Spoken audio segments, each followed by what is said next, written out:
लेकर आऊं? ओ चंदा मामा दूर खड़े हैं कैसे लेकर आऊं?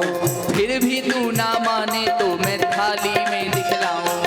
फिर भी तू ना माने तो मैं थाली में दिखलाऊं। अब थाली में कैसे दिखलाती हैं यशोदा मैया चंदा मामा को? एक बड़ी परात लेती हैं, उसमें पानी भर देती हैं और उसको चंदा मामा के चांदनी में रख देती है। तो चंदा मामा दिखते हैं उस जल के अंदर, तो उसी में हाथ मार मार कर कन्हैया खेल रहे हैं और कहते हैं चंदा मामा दूर बड़े हैं कैसे लेकर आऊं? ओ चंदा मामा दूर खड़े हैं कैसे लेकर आऊं? फिर भी तू ना माने तो मैं थाली में दिखलाऊं। ओ फिर भी तू ना माने तो मैं थाली में दिखलाऊं। हट पकड़े हट पकड़े हट पकड़े नंदलाला मैयारी मोहि चंदाला दे। हट पकड़े नंदलाला मैयारी मोहे चंदाला दे। हट पकड़े नंदलाला मैयारी मोहि चंदाला दे। हट पकड़े नंदलाला मैयारी मोहे चंदाला दे।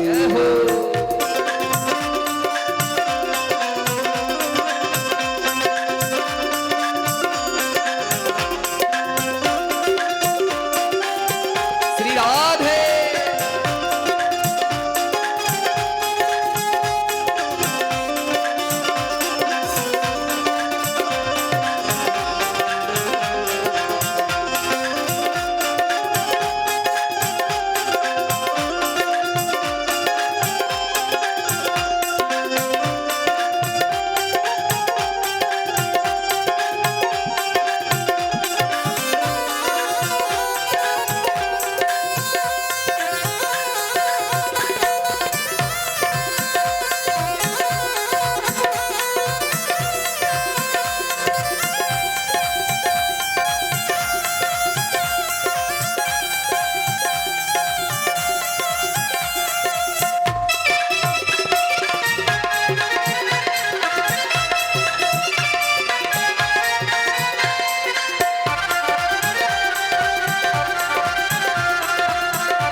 इतना कहकर मात यशोदा थाली लेकर दौड़ी। ओ इतना कहकर मात यशोदा थाली लेकर दौड़ी।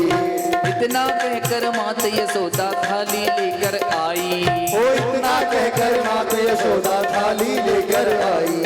पानी भर कर दिखलाई है चंदा की परछाई। ओ पानी भरकर दिखलाई है चंदा की परछाई। थाली भर कर दिखलाई है चंदा की परछाई।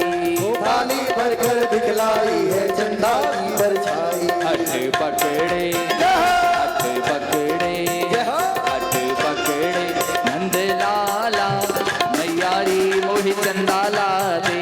हट पकड़े नंदलाला मैयारी मोहे चंदाला दे। हट पकड़े नंदलाला मैयारी मोहि चंदाला दे।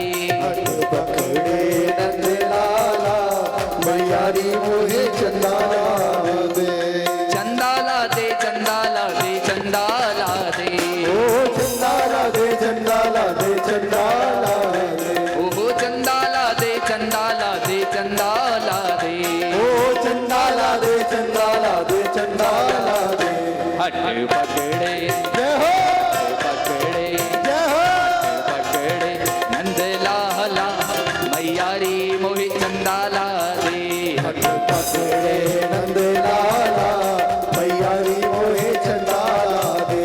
हट पकड़े नंदलाला मैयारी मोहि चंदाला दे।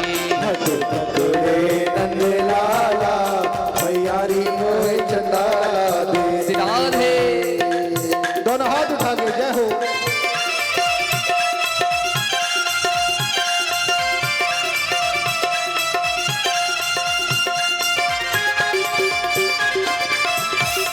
हरि बोल।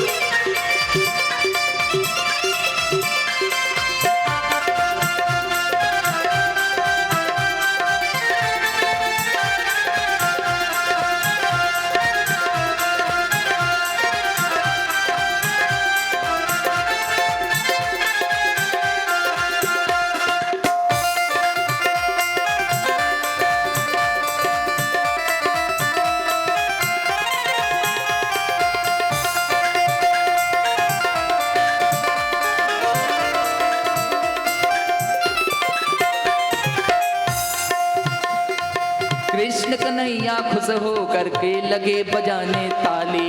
कृष्ण कन्हैया खुश हो करके लगे पकड़ने थाली। अरे अब तो ताली बजा लो प्रभु। जय हो। कृष्ण कन्हैया खुश हो करके लगे बजाने ताली। ओ कृष्ण कन्हैया खुश हो करके लगे बजाने थाली। कृष्ण कन्हैया खुश हो करके लगे बजाने ताली। ओ कृष्ण कन्हैया खुश हो करके लगे बजाने थाली। मैया के बहकावे में आगे फंस गए मायाधारी। मैया के बहकावे में फंस गए मायाधारी। मैया के बहकावे में आगे फंस गए मायाधारी। मैया के बहकावे में आगे फंस गए मायाधारी। हट पकड़े हो। हट पकड़े हट पकड़े नंद लाला यारी मोहि चंदाला दे। हट पकड़े नंद लाला मैयारी मोहे चंदाला। हट पकड़े नंद लाला मैयारी मोहि चंदाला दे। हट पकड़े नंद लाला मैयारी मोहे चंदाला गे। हट पकड़े हट पकड़े हट पकड़े नंद लाला मैयारी मोहि चंदाला दे। हट पकड़े नंद लाला मैयारी मोहे चंदाला दे। हट चंदाला दे मैयारी मोहे चंदाला दे। मैयारी मोहे चंदाला दे। मैयारी मोहे चंदाला दे। मैयारी मोहे चंदाला दे। मैयारी मोहे चंदाला दे।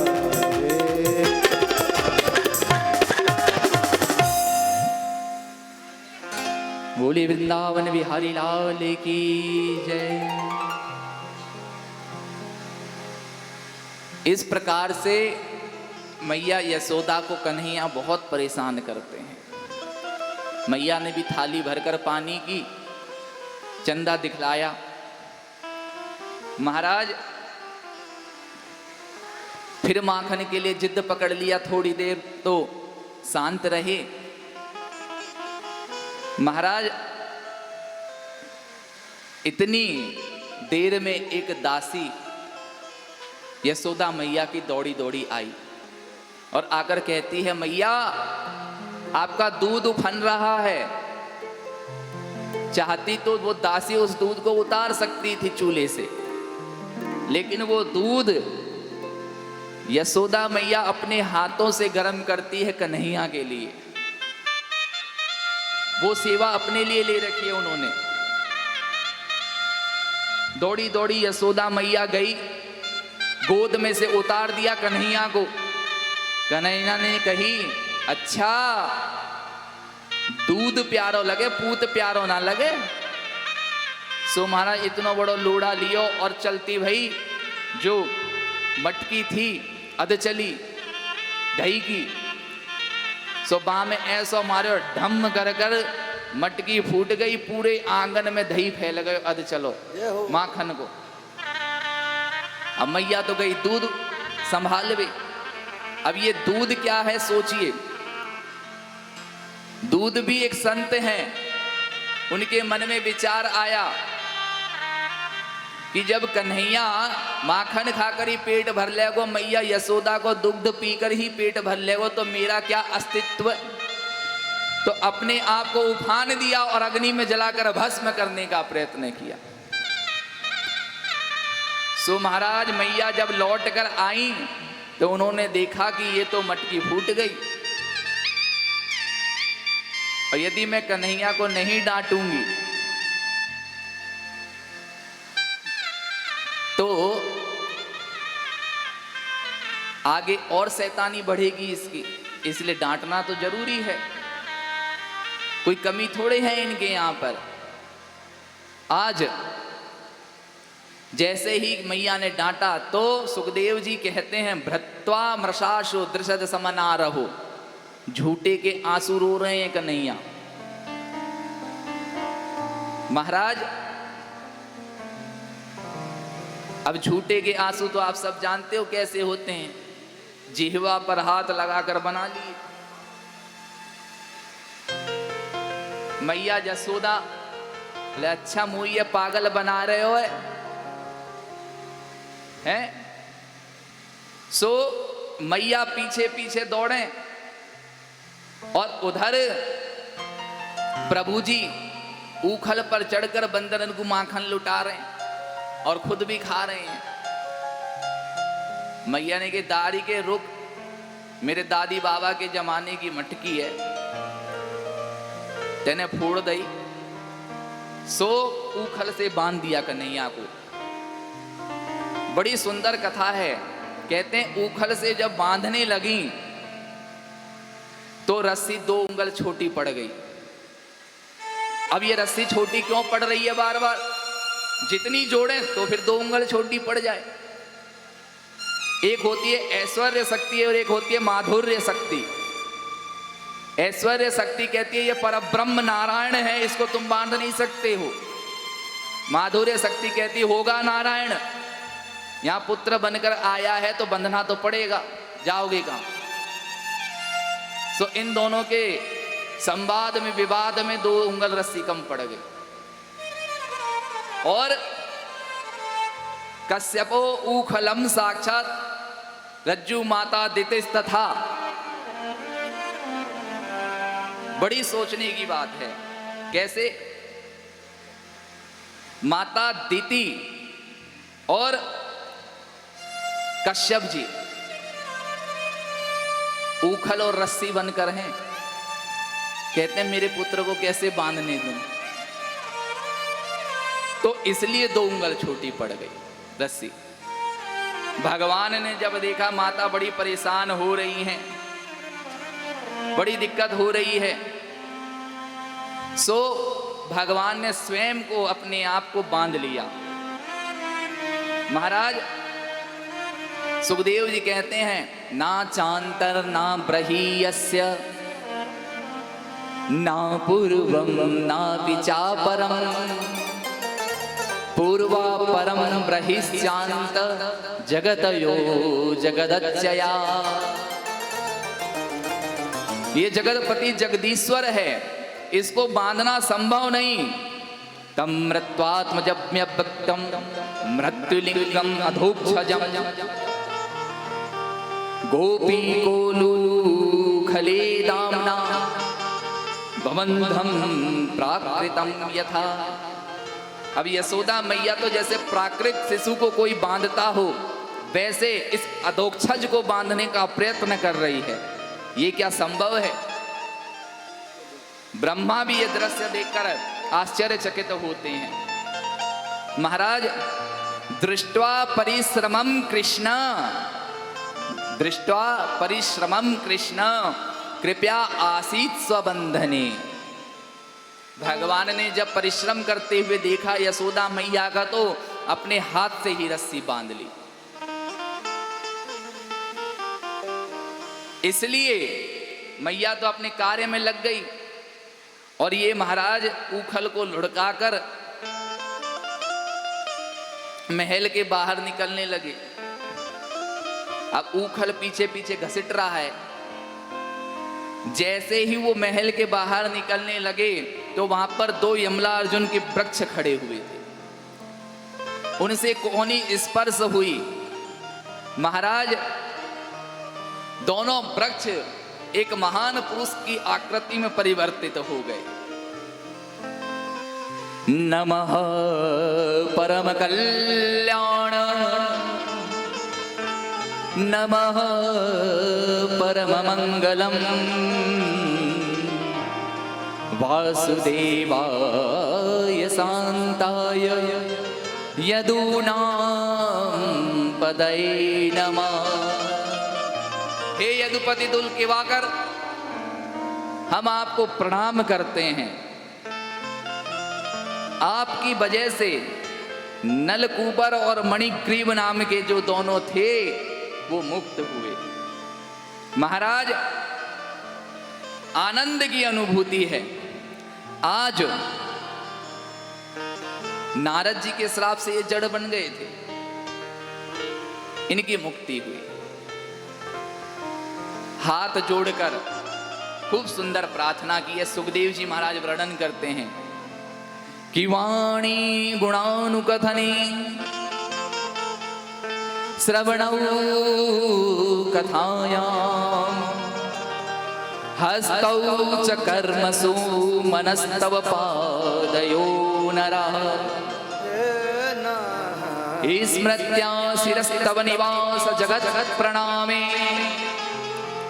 दृष्टि सतां दर्शनेस्तु भवतनूना। वाणी से आपका गुणगान करें, कानों से आपका कीर्तन श्रवण करें, हाथों से आपकी सेवा करें, पैरों से आपके तीर्थ करें, मन से आपका स्मरण करें। प्रभु यही आशीर्वाद दे दो, ऐसी प्रार्थना। गोविंद का आशीर्वाद मिला और महाराज उनकी मुक्ति हुई। जब से मेरे गोपाल ने जन्म लिया है ना, अनेकों राक्षस आते हैं गोविंद को मारने की भावना को लेकर। महाराज एक माता है, वृद्ध हैं, सुखिया मालिन नाम है उनका। महाराज कोई संतान है नहीं, रोज फल बेचकर अपना गुजारा करती है और यशोदा माँ के द्वार से रोज निकलती हैं, कभी ना कभी मुझको भी कन्हैया के दर्शन हो जाएं। आज फल की टोकरी भर कर वो मैया यशोदा के द्वार पर खड़ी होकर कहती हैं, कोई फल ले लो, कोई फल ले लो। तो कन्हैया को आवाज सुनाई देती है तो दौड़े दौड़े आते हैं, अरे मैया हम लेंगे फल। जैसे ही कन्हैया ने मैया कही, महाराज आनंद का पारावार नहीं रहा, हृदय में आनंद के हिलोरे उठने लगे, मन रूपी मयूर नृत्य करने लगा, नेत्र से जलधारा बहने लगी, मानो गोविंद को पाकर सर्वस्व प्राप्त हो गया हो, ऐसी अनुभूति। और कन्हैया से कहती हैं सुखिया मालिन कि लाला तू मेरी गोद में बैठ जा, जो मांगेगो सो दूंगी, लेकिन बागे बदली कछु तो देना पड़ेगा, कुछ तो तुमको देना होगा। तो मैया क्या चाहिए बोल? चाहिए क्या? घर में अन्न हो, धन हो, जो मूल्य बनता है वो दे दो। कन्हैया दौड़े दौड़े गई यशोदा मैया के पास। यशोदा मैया के पास जाकर बोलते हैं, मैया हम फल ले रहे हैं, कछु दे दो, उनको देना है। मैया ने कह दिया भंडार में चले जाओ, वहां से अन्न भर के ले जाना और दे देना। पहले ऐसा ही होता था। सो महाराज अंजलि में गेहूं भरकर जा रहे हैं। अब इस प्रकार से अंजलि में यदि गेहूं भरते हैं तो यहां से एक एक दाना उनका निकलता गिरता चला गया। अब जैसे ही पहुंचे सुखिया मालिन के पास, 4 दाने बचे, 2 दाने इसमें, 2 दाने इसमें। मैया ने जैसे ही देखा महाराज नेत्र सजल हो गए। कन्हैया को गोद में बैठाया, सारे फल दे दिए और उन 4 दानों को कपड़े में इतनी बार लपेट के रखा कि मानो कितनी बहुमूल्य मणि हो। नेत्र जलधारा से कन्हैया के केस भिगो दिए, प्रेम रस वर्षण किया। आनंद की अनुभूति को लेकर जब सुखिया मालिन उस टोकरी को लेकर अपने द्वार की ओर बढ़ी तो वो डलिया नीचे गिर गई, और जब वो डलिया नीचे गिरी सो महाराज वहां पर मणि जवाहरात इत्यादि सब बिखर गए। इसका मतलब क्या है? मेरे कन्हैया का नाम, मेरे राघवेंद्र का नाम जो लेता है उसका जीवन मणितुल्य बन जाता है, बहुमूल्य बन जाता है। एक बार उसको अपने मन में बसा कर तो देखो। हाँ, नंद बाबा को आज बड़ा मन खराब है, क्योंकि जब से कन्हैया आए हैं तब से अनेकों राक्षस आते हैं। महाराज तो नंद बाबा ने अपने भाई घनानंद को बुलाया, कहा भैया अब हमें गोकुल में ना रहना, क्योंकि जब से कन्हैया भयो है आयो है, सो तब से ये राक्षस हमें यहाँ शांति से रहने नहीं दे रहे हैं। तो कोई ऐसा स्थान बताओ जहां हम चलकर शांति से रह सकें। सो घनानंद कहते हैं बहुत सुंदर स्थान है एक। कौन सा स्थान है? कि वनम वृंदावनम नाम पश्यव्यम नवकाननम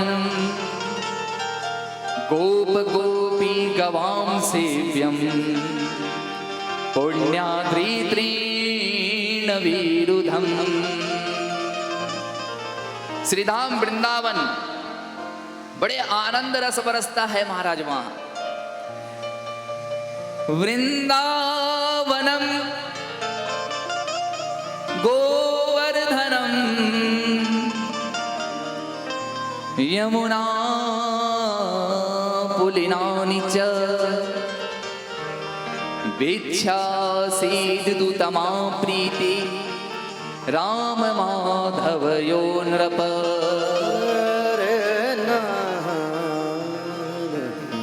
वृंदावन के किनारे यमुना बहती है, पासी में गोवर्धन है।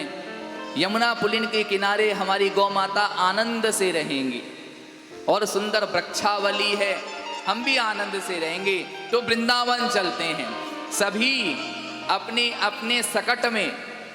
सकट चलते थे पहले, सकट में जरूरत के सामग्री को एकत्रित कर कर श्रीधाम वृंदावन की तरफ प्रस्थान करते हैं। वृंदावनम संप्रविश्य सर्वकाल सुखावहम तत्र चक्रु प्रजावास सक्तै अर्धचंद्रव्रत।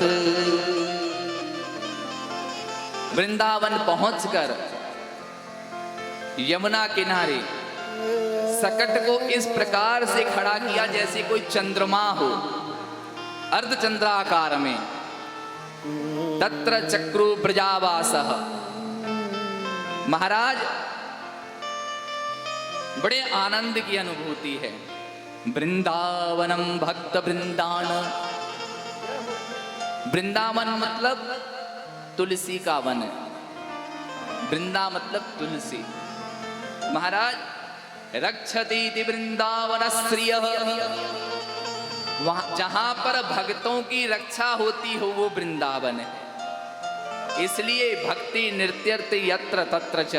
भक्ति वहां नृत्य करती है। जहां पर किशोरी जी की कृपा है, उस श्यामा प्यारी की कृपा है कि या लुकुटी उर कांवरिया पर राज तजो पुर को तज डारो। आठवं निधि आठवं सिद्धि नवनिधि को सुख नंद की गाय चराए बिसारो।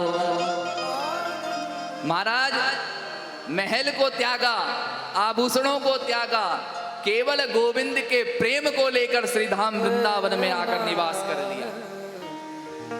यही तो ब्रजवासियों का बहुमूल्य मणि है। कौन? मेरा कन्हैया। बोलो जय श्री कृष्ण। जय श्री कृष्ण। सो महाराज आज मेरे गोपाल को 5 वर्ष के हो गए। मेरे गोविंद कृष्ण वत्सैर संख्याता। हजारों गाय बछड़े हैं, तो कन्हैया को बछड़े चराने की अनुमति मिल गई। ग्वाल मंडली के साथ बछड़े चराते हैं महाराज। वत्सासुर आया, उसका उद्धार किया। और अब एक और राक्षस भेजा कंस ने, नाम है अघासुर। अघ मतलब पाप, पापों का समूह जो है वो अघासुर है। अजगर को कहते हैं अघ, अघासुर। बड़ा विशाल राक्षस है। लेट गया वृंदावन में, अपने मुख को, एक मुख के हिस्से को धरती से लगा दिया, दूसरा महाराज इतना ऊंचा कर दिया जो दिखाई ना दे। मेरे कन्हैया ग्वाल मंडली और बछड़ों के साथ वहां पहुंचते हैं। ग्वाल वाल देखते हैं कि ये तो कोई बड़ी गुफा नजर आती है। हमने तो मैया से सुनी है कि है ना वृंदावन में बहुत गुफाएं जो में संत तपस्या करें, तो जरूर इसमें कोई संत होंगे, हमें दर्शन करने को जाना चाहिए। अब कन्हैया पीछे पीछे हैं। अब ग्वाल बाल एक एक कर कर गुफा में प्रवेश करते हैं महाराज। जब प्रवेश करते हैं तो कन्हैया को नजर पड़ जाती है। कन्हैया कहते हैं रुक जाओ रुक जाओ रुक जाओ, लेकिन कोई रुकता नहीं। अब यहां पर एक बहुत सुंदर कथा जुड़ती है। जब ग्वाल बाल प्रवेश कर जाते हैं अघासुर के मुख में, अघासुर इंतजार कर रहा है कि कन्हैया मुख में आए, जब बंद करूं। सो महाराज भगवान को कभी पाप छूता तक नहीं, क्योंकि वो अच्युत हैं। जो आनंद सिंधु सुख राशि, जो आनंद की सिंधु की राशि है, उनके ऊपर पाप का असर नहीं होता है। लेकिन भक्तों के लिए मेरे गोविंद पाप में भी प्रवेश कर जाते हैं उनकी रक्षा के लिए। फिर अपने स्वरूप को नहीं देखते। जैसे आपको खूब सुंदर वस्त्र पहना दिए जाए बहुमूल्य, और आपसे कह दिया जाए कीचड़ में उतर जाओ, उतर जाओगे, लेकिन वो परवाह नहीं करते। आपने मना किया, देख लो। किसी की रक्षा के लिए महाराज यदि कुछ त्यागना पड़े तो त्यागना पड़ता है। आज मेरे प्रभु मुख में प्रवेश किए अघासुर के, और जैसे ही प्रवेश किए उसने तो अपने मुख को बंद कर लिया, और बंद करते ही महाराज गोविंद उनके कंठ में जाकर बैठ गए अघासुर के, और अणो अणीयान महतो महीयान, अपने स्वरूप को इतना बड़ा कर दिया कि ब्रह्मरंध्र फाड़ कर अघासुर के गोविंद बाहर निकल आए। उसका गोविंदाय नमो नमः किया, और सर्वे मित्र प्रायाः, जितने भी ग्वाल वाल थे लगभग मृत्यु को प्राप्त हो गए थे। गोविंद ने अपनी वेणु का निनाद किया, और वेणु के निनाद से, अमृत रूपी वेणु के निनाद से सबको पुनः जीवित किया महाराज। लेकिन आनंद की बात क्या है पता है? यही कथा 1 वर्ष बाद जाकर मैया यशोदा से बताई कि आपके लाला ने अघासुर को वध कर दिया। परीक्षित ने प्रश्न कर दिया सुखदेव जी से, महाराज ये तो बताओ, ये 1 साल का अंतर कैसे आ गया? कोई दुष्ट को आज मारा और यही कथा 1 साल बाद पता चली। ये 1 साल का भेद कैसे? ब्रह्मन् कालांतरकृतम् तत्कालीन कथम भवेत् यत् कौमारे हरिकृतं जुगुपो गंड अभ्रकाः। महाराज हुआ ऐसा, जब कन्हैया अघासुर को मारकर बाहर आए तो अपनी ग्वाल मंडली के साथ बैठकर वो कुछ खाने लगे। कोई पकौड़ी लेके आए, कन्हैया मैं तुमको पकौड़ी लाया हूं, तो कन्हैया पकौड़ी खा रहे हैं।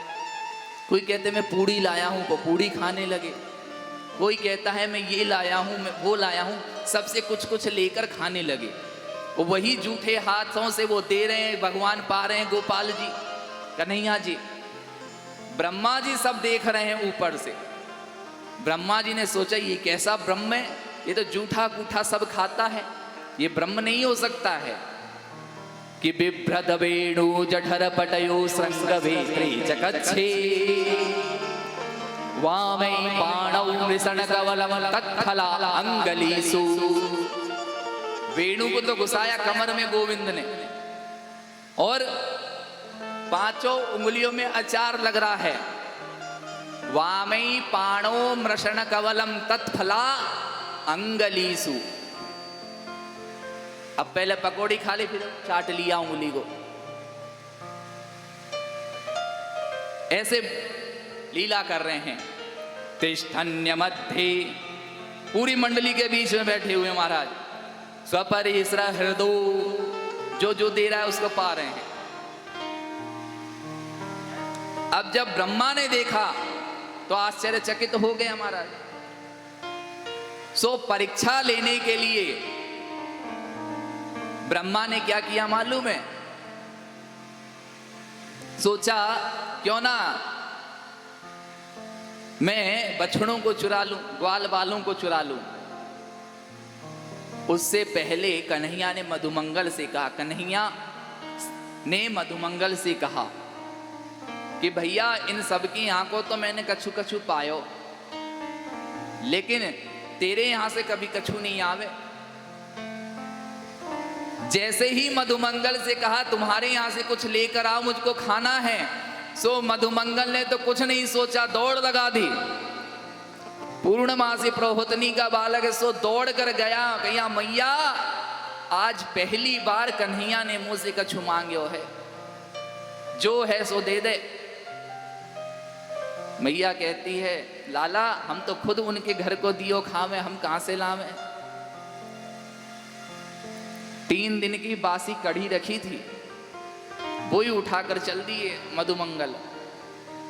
कछु तो लेके जाऊं। अब जब वहां देखते हैं कन्हैया माखन खा रहे हैं, पकौड़ी खा रहे हैं, नेत्र सजल हो गए मधुमंगल के। मैं ये नहीं खिला सकता कन्हैया को। सो महाराज पेड़ की ओट में खड़े होकर उस कढ़ी को पीने लगे। एक बोले लाला देखियो नहीं वो क्या कर रहा मधुमंगल। अच्छा मुंह को मैया ने कढ़ी भेजी और तेने खा ली सब। लाला तेरे मतलब की नहीं, बहुत खट्टी है गई है थी। अब तो खट्टो खावे की तो आदत है ना, तू तो माखन मिश्री खावे। सो महाराज कन्हैया ने की कोई बात नहीं, इसमें प्रेम रस तो है। कन्हैया ने अपनी जीभ निकाली और मधुमंगल को मुंह चाट लियो। बोलो जय श्री कृष्ण। और ब्रह्मा ये सब चीज देखकर व्यामोहित हो गए।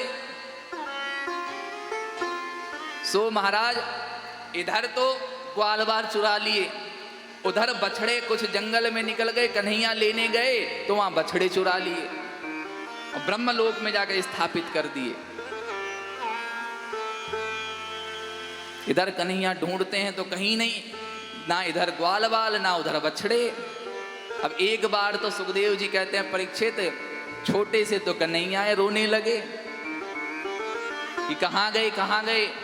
सो जैसे ही नेत्र बंद कर कर देखा, अच्छा जी बात है, मेरो ही चेला मेरी पढ़ाई पढ़ाई भाई और मुंह पे इस्तेमाल कर रहे हो। रुक जा बेटा तो समझाऊं अब। सो महाराज सुखदेव जी महाराज कितना सुंदर वर्णन करते हैं कि यावत् वत्स पवत्स काल्पपुरी यावत् करांघ्रादिकम यावद यष्टि विषाण वेणुदलसी यावद विभूषांबरम। गोविंद ने अनेकों रूप धारण कर लिए। जैसे ग्वाल वाल थे वही रूप धारण कर लिया, जैसे उनने वस्त्र पहने हुए थे वैसे ही वस्त्र बन गए, जैसे बछड़े थे वैसे ही बछड़े बन गए। अब ये लीला साल भर तक चलती रही महाराज। और इसी बीच में पूर्णमासी प्रोहतनी ने कह दिया सभी ब्रजवासियों को कि साल भर के अंदर जिसको भी अपनी पुत्री का विवाह करना हो तो सगाई कर लो, विवाह कर लो, आगे फिर समय नहीं है। सो महाराज आज कन्हैया सब ग्वाल वाल बने वही बैठे हैं, बछड़े भी वही, ग्वाल वाल भी वही, सबने अपनी अपनी का संबंध कर दिया। श्री राधे। अब आत्मा का संबंध तो परमात्मा से ही होता है, ये समझने की बात है। आज बछड़े गाय का दूध बड़े प्रेम से पी रहे हैं और गैया भी बछड़ों को खूब चाट रही, नहीं तो कई बार लात मारती है। बलराम जी ने पूछी भैया ये चल का रहे हो है, ये क्या चल रहा है? बलराम जी ने देखा ये सब कन्हैया बने घूम रहे हैं, कुछ तो कारण है। एक वर्ष बाद ब्रह्मा ने नीचे झांक कर देखा तो वही लीला नीचे चल रही है। ब्रह्मा ने सोचा इतनी ऊंचाई से दिखाई नहीं दे रहा है तो चलो नीचे जाके देखूं। नीचे आए तो गोविंद रूप धारण कर ब्रह्मा बनकर ब्रह्मलोक में बैठ गए और द्वारपालों से कह दिया, महाराज कि एक नकली ब्रह्मा घूम रहे हो बाहर, अंदर मत आने देना उसको, सोच लेना फिर। अब नीचे तो वही लीला। ब्रह्मा जी लौट के गए, द्वारपालों ने रोक दिया, रुको महाराज कहाँ? बोले मैं ब्रह्मा जानते नहीं हो, तुम्हारी हिम्मत कैसे हुई? बहुत देखे तुम्हारे जैसे ब्रह्मा, बहरूपिया कहीं के। मैं बहरूपिया? मैं ब्रह्मा हूं भाई। बोले ब्रह्मा अंदर बैठा है। बोले अच्छा मुझको मिलवाओ एक बार ब्रह्मा से, मैं देखना चाहता हूं। द्वारपालों के साथ अंदर गए तो देखा तो प्रभु बैठे हैं। बोला वास्तव में दंडौत यही ब्रह्मा है असली। बोलो जय श्री कृष्ण। सो महाराज इस प्रकार से ब्रह्मा की बुद्धि को सही किया। जब जब इंसान अहंकार में प्रवेश करता है, पाप में प्रवेश करता है, यदि गोविंद से संबंध है तो वो उससे उसको निकाल देता है, यदि संबंध नहीं है तो डुबा देता है। महाराज उसमें गोविंद की कोई गलती नहीं, क्योंकि वो गलती करता ही नहीं।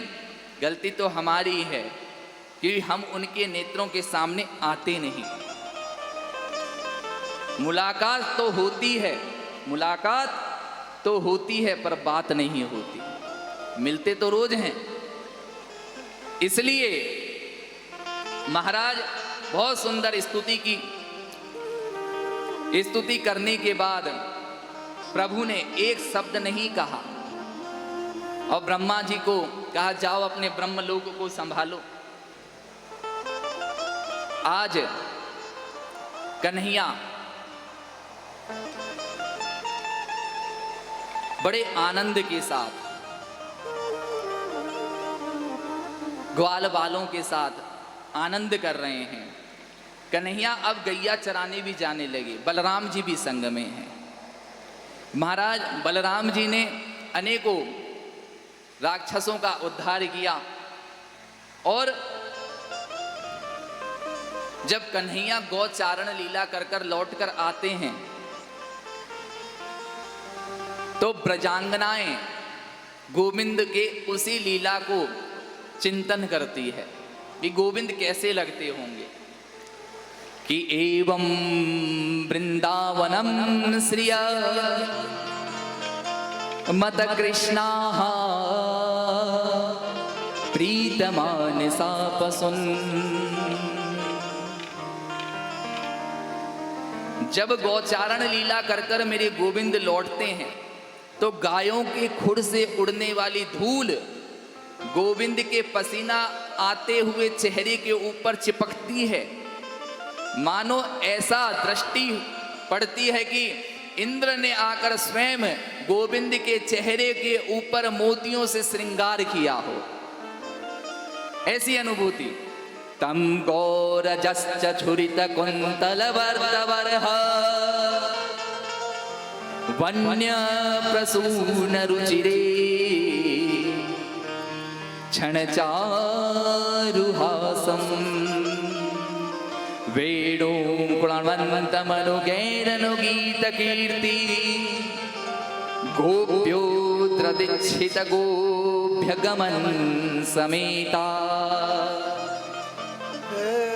गौरजस्य छुरित कुंतलवत्तवरः, गौरज उड़ती हुई जो चेहरे पर विराजमान हुई गोविंद के, वो भी मोतियों के समान चमकने लगी।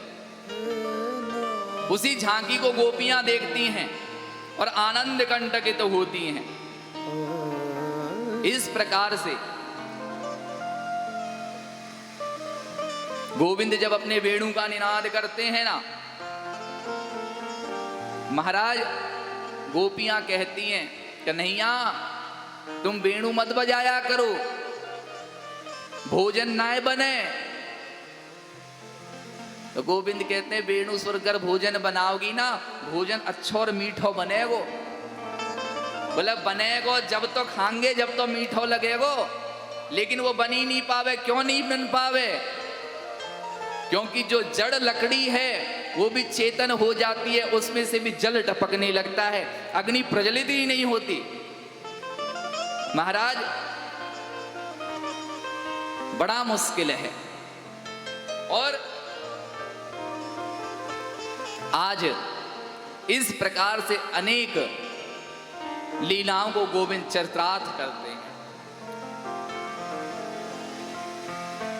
मैया जब द्वार पर खड़ी हो जाती हैं, यशोदा मैया, बलराम और कन्हैया गोचारण लीला कर कर आते हैं। आरती की थाल लेकर मैया यशोदा आरती करती हैं और खूब बधाई बांटती हैं कि कन्हैया पहली बार गोचारण लीला कर कर आए हैं। और उनका नाम गोविंद पड़ा फिर गोचारण करने से। आज सुखदेव जी महाराज कहते हैं परीक्षित से, परीक्षित यमुना में एक कालिया नाग रहता है, बड़ा ही जहरीला है। ऊपर से कोई पक्षी भी उड़ता है तो यमुना में गिरकर मृत्यु को प्राप्त कर जाता है। गौ माता जलपान नहीं कर सकती। सो कन्हैया के मन में विचार हुआ, क्यों ना मैं ही कुछ करूं। रात्रि भर निद्रा नहीं आई कन्हैया को, और मैया यमुना के पास जाने देवे नहीं। सो कन्हैया ने सोचा कुछ उपाय ढूंढना होगा, कैसे भी करके यमुना को शुद्ध करना होगा। यमुना शुद्धि का जो मन में विचार आया, जरा समझिएगा, बात बहुत गहराई की है। जहां पर कन्हैया होते हैं, जिसके मन में भक्ति होती है, वहां पर छल कपट नहीं होता है। और जहां छल कपट होता है वहां भक्ति और मेरा कन्हैया प्रवेश नहीं करता। और यमुना है भक्ति, और भक्ति में यदि कोई रुकावट डाले, उसको मेला करने का प्रयत्न करे, तो कन्हैया उसको बहुत जल्दी समझाते हैं, अच्छी से समझाते हैं। फिर इसलिए अपने जीवन में कभी भी भक्ति का यदि अनुभव करना है तो उसमें स्वार्थ नहीं होना चाहिए, दिखावा नहीं होना चाहिए। विलोक्य दूषितां कृष्णा कृष्णा कृष्णा हीनां विभू तस्या विशुद्धन्ति मन्विच्छन् सर्पं तमुदवासयत्। महाराज प्रेम गली अति साकरी, जामे दो न समाए। या तो कन्हैया ही रह सकते हैं या वो कालिया ही रह सकता है। सो महाराज एक ही कलिया रह सके बस, ये भी काले वो भी काले। ब्रज में कहवे ना, कनुआ आगो कलुआ आगो। सो महाराज प्रेम की भाषा है ब्रजवासियों की। आज मेरे कन्हैया कंदुक क्रीड़ा करने के लिए अपने सभी मित्र मंडली को बुलाते हैं और यमुना किनारे जाकर कंदुक क्रीड़ा करते हैं।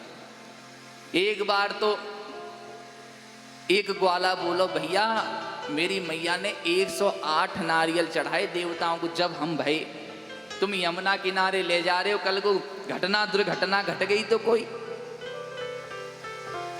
कन्हैया ने कही मैं तो हूं, क्यों चिंता करते हो।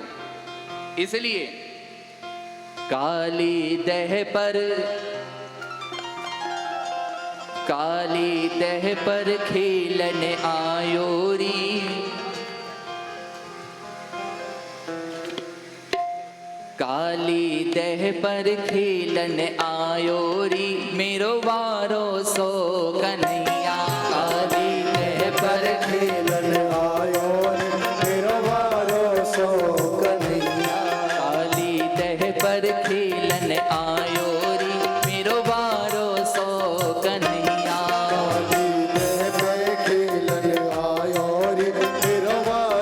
सो कन्हैया मेरो बारो सो कन्हैया मेरो छोटो सो कन्हैया मेरो बारो सो कन्हैया मेरो छोटो सो कन्हैया काली तह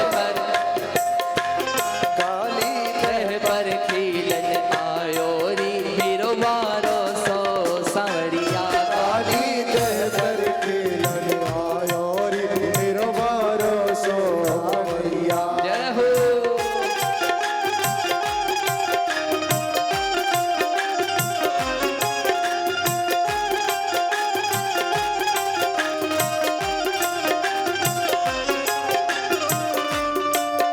जय हो बंसी वाले की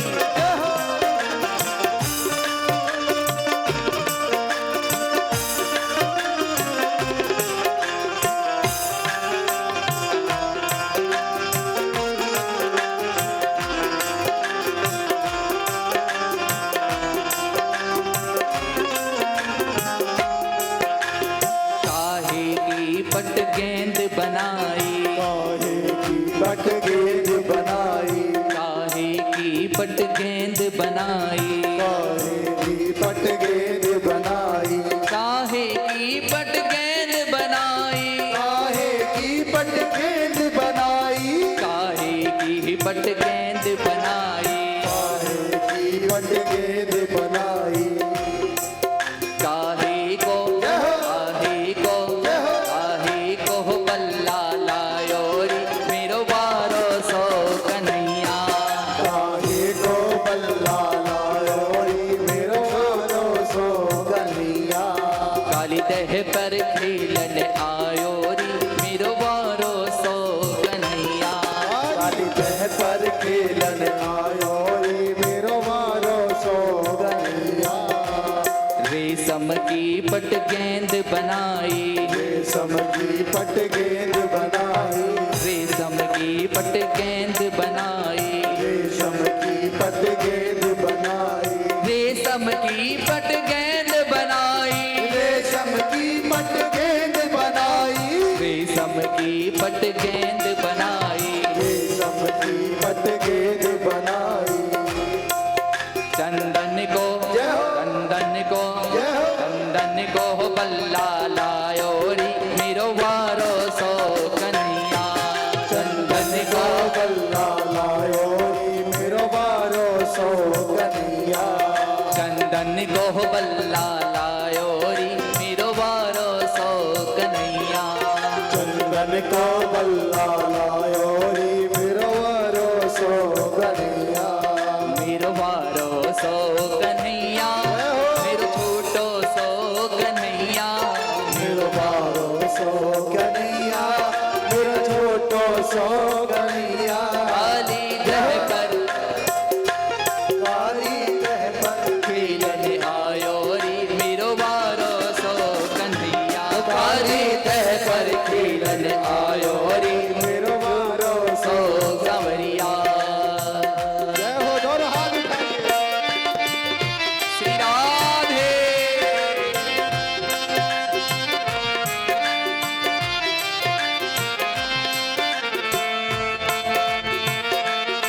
हरि बोल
जगाए दे जल्दी, नागिन नाग जगाए दे जल्दी, नागिन नाग जगाए दे जल्दी, नागिन नाग जगाए दे जल्दी, नागिन नाग जगाए दे जल्दी, नागिन नाग जगाए दे जल्दी, नागिन नाग जगाए दे जल्दी, नागिन नाग जगाए दे जल्दी, नागिन नाग जगाए दे जल्दी। नागिन नाग जगाए दे जल्दी।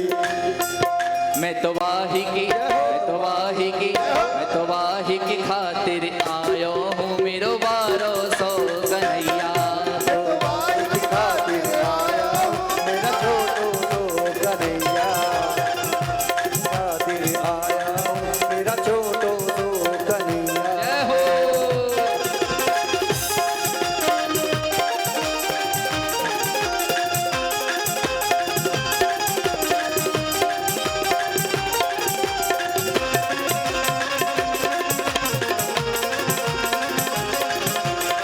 हरि बोल।